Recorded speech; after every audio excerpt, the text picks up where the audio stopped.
কিন্তু আমরা কখনো স্বাধীনতাকে উপলব্ধি করতে পারি নাই। আর স্বাধীনতা কোনো দলের না, মতের না, স্বাধীনতা সামগ্রিকভাবে সম্পূর্ণ দেশের। মুক্তিযুদ্ধটা বাংলাদেশের, স্বাধীনতাটা বাংলাদেশের। যে দলই করুক, সব দলের মানুষের হচ্ছে বাংলাদেশ, স্বাধীনতা, মুক্তিযুদ্ধ। আমরা কখনো সার্বিকভাবে এটাকে আমরা গ্রহণ করতে পারি নাই। সর্বক্ষেত্রে আমরা ব্যর্থ হয়েছি।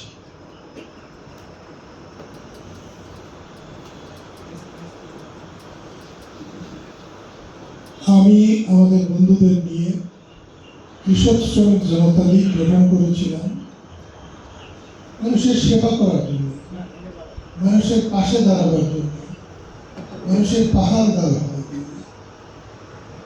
বঙ্গবন্ধুর কোন চিন্তা, চেতনা, ভাবনা, আদর্শ এর সাথে আমাদের কোনো বিরক্ত নেই।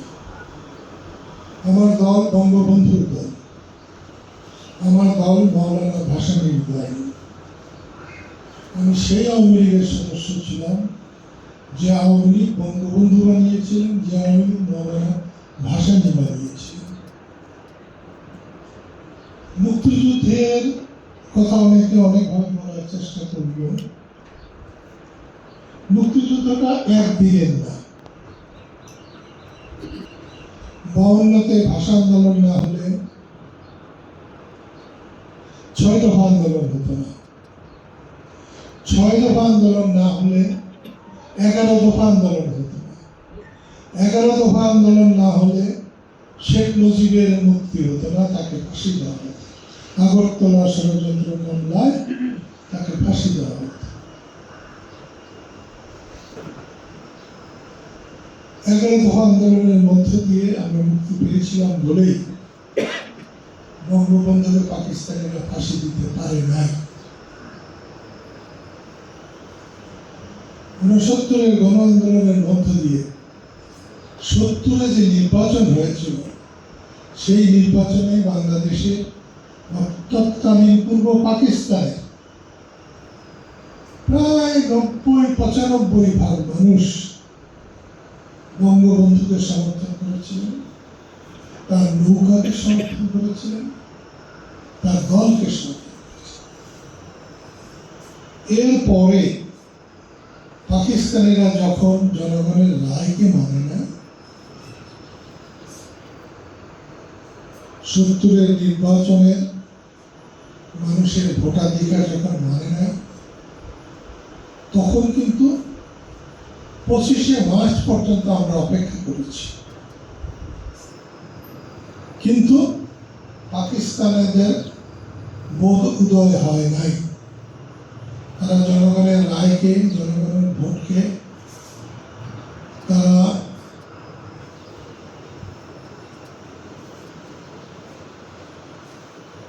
এক কথায় বলতে গেলে অবমূল্যায়ন করেছে, কোনো গুরুত্ব দেয়। যে কারণে 25শে মার্চ মুক্তিযুদ্ধ শুরু হয়েছে। আমি আমার জীবনে 70-এর নির্বাচন এবং মুক্তিযুদ্ধ, এই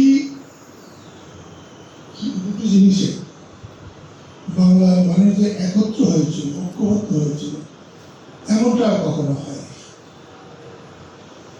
আমাদের অনেকেরই ধারণাও ছিল না যে পাকিস্তান হানাদার বাহিনী নিরস্ত্র বাঙালির উপর অস্ত্র হাতে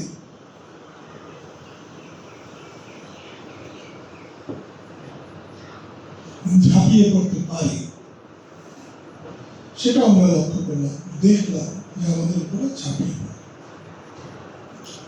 বাংলাদেশের সব নেতৃবৃন্দ তখন ভারতে আশ্রয় নিয়েছিলেন। আমাদের যারা নির্বাচিত সংসদ সদস্য ছিলেন, তারা 10ই এপ্রিল আগরতলাতে স্বাধীন বাংলা বিপ্লবী সরকার গঠন করেছে।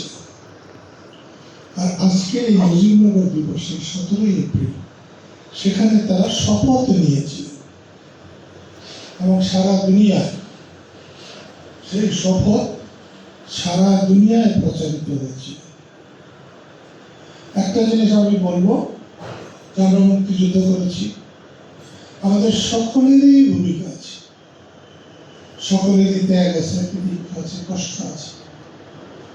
কিন্তু একটা জাতিকে উদ্বুদ্ধ করতে, একটা জাতিকে সক্রিয় হতে, একটা জাতীয় আন্দোলনকে আন্তর্জাতিক রূপ দিতে, সারা পৃথিবীর সমর্থন আদায় করতে যা প্রয়োজন আমাদের নেতৃবৃন্দ তা করতে সক্ষম হয়েছে। এবং যদি মুজিবনগর সরকার সঠিকভাবে তাদের কর্মকাণ্ড পরিচালনা করতে না পারত, তাহলে আমরা খুব একটা ভালো করতে পারতাম এটা বলা যায় না। আমরা মুক্তিযুদ্ধ প্রত্যক্ষ মাঠে আমরা যুদ্ধ আলো করেছি। আমাদের নেতৃবৃন্দ সারা দুনিয়ায় বাংলাদেশের মুক্তিযুদ্ধকে তুলে ধরার জন্য সফল নেতৃত্ব দিয়েছে। সেই জন্যেই আমরা 1971 সালে 16ই ডিসেম্বর পাকিস্তান হানাদার বাহিনীকে আমরা পরাজিত করতে পেরেছি। সেই জন্যে মুজিবনগর দিবস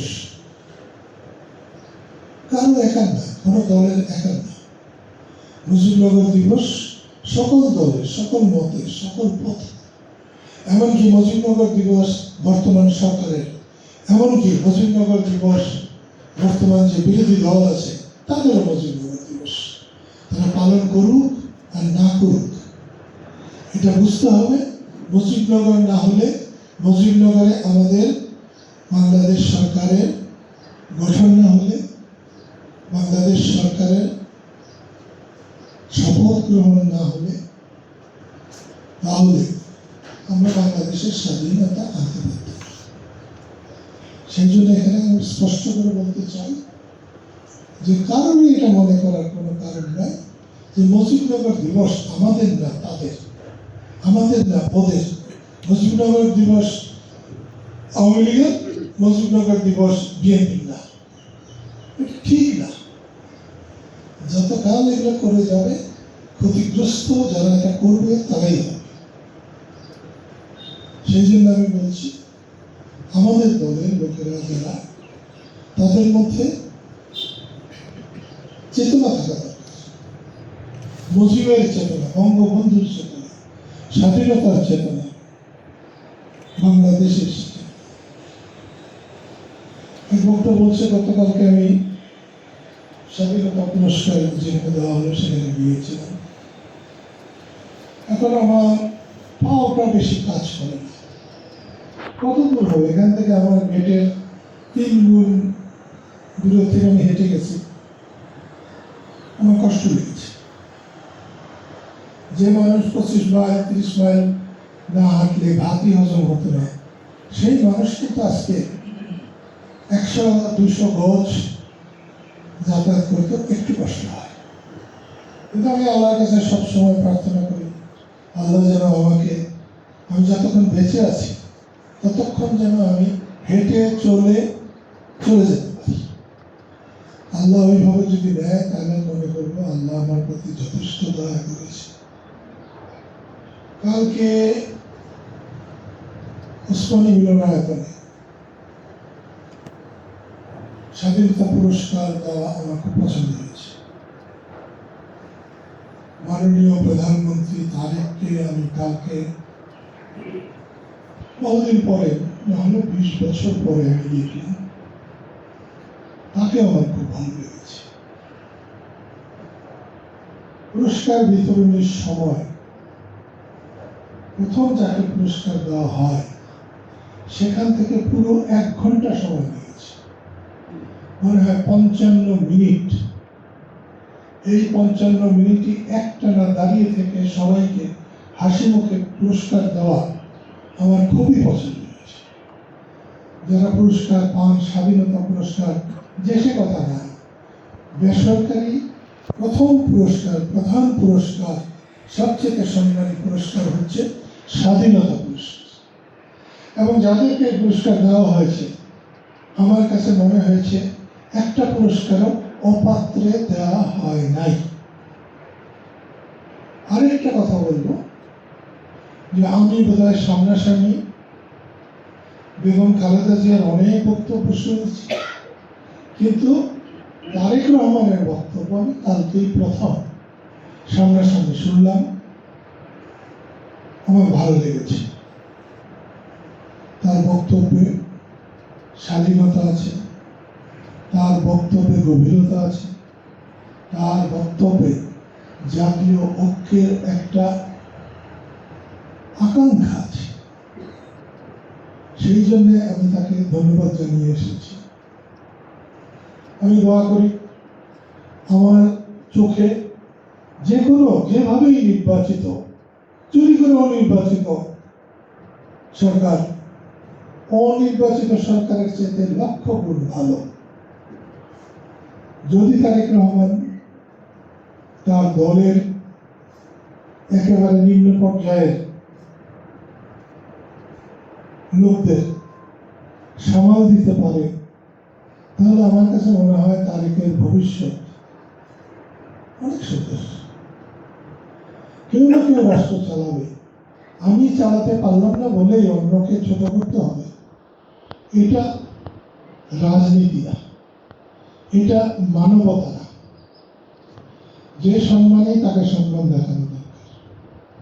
তবে আমি একটা কথা বলবো, না হলো 50 জন মন্ত্রী নেতার সঙ্গে আমার দেখা হয়েছে, হাত মিলিয়েছি, কথা বলেছি।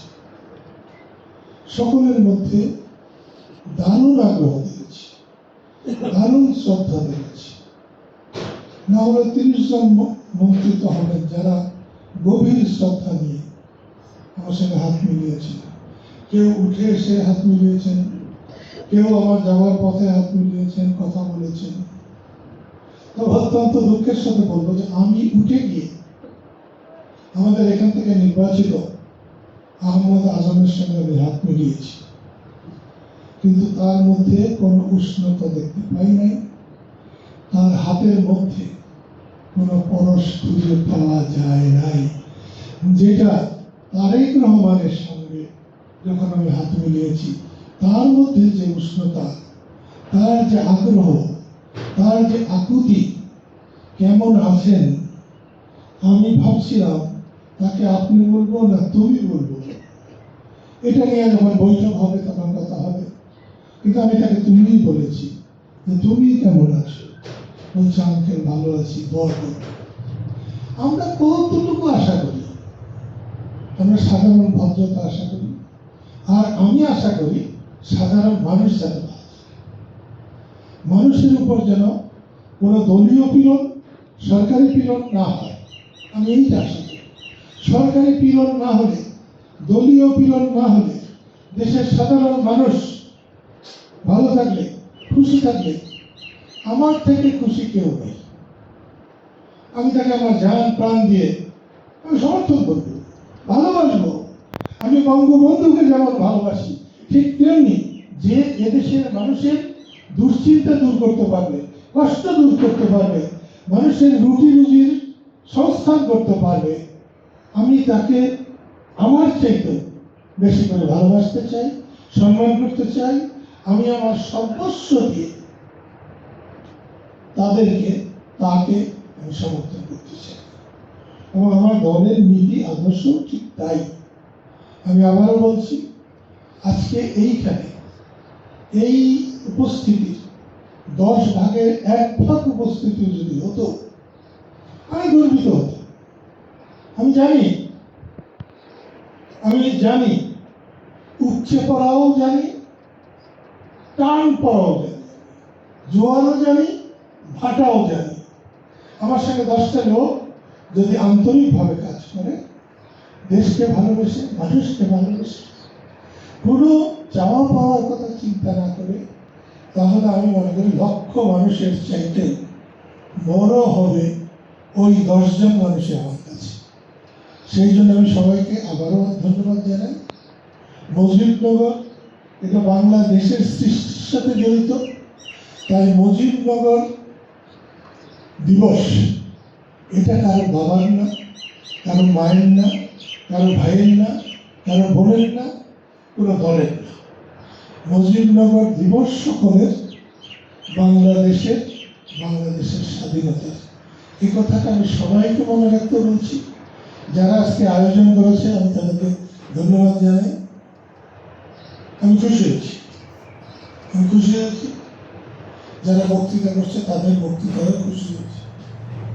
কিন্তু কিছু দুর্বলতা আছে, যারা বক্তৃতা করে তাদের একটু জেনে করলে ভালো, জেনে না করলে বিভ্রান্তি ছিল। কে জানি বললো জুলাই মাসে